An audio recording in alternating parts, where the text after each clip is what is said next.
This is a quick training video on how you can use this tool to better understand your students' strengths and weaknesses given their scores on the NWEA report. The first thing you need to do is figure out which student you want to pick.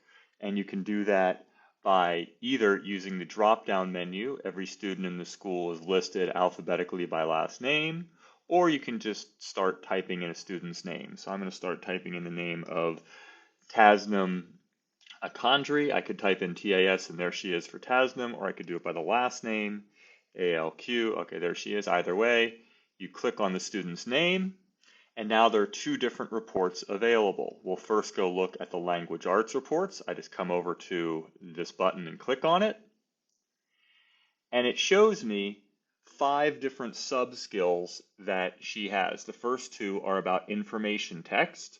The first, integrating key ideas and details, and the second is interpreting craft and structure.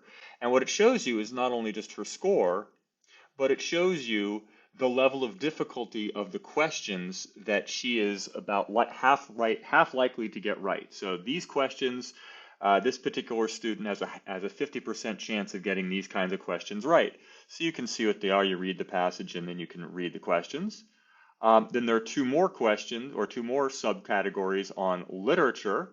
And again, the same 2 ideas, but for literature. And again, you can see her scores and what kinds of questions she are in her wheelhouse that are in the 50% likely to get. And then finally, a question about vocabulary, and you can see what her level of vocabulary is. You could also see her math report. You can do that by either clicking back home to where we were, and then just clicking the math report. Or if you were on the language report, we'll go back to the language report. You then just click over here to the math report. And once again, it opens up, it shows 4 different subcategories of math and questions that, again, she's 50% likely to get right. So in operations, you can see the question here, in statistics, in geometry, and real numbers.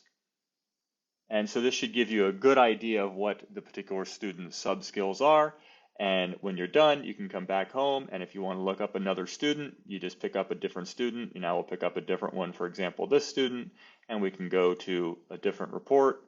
And you can see that this student has very different level of skills here. Oh, there's the vocabulary, there's a literature, and here's the information text.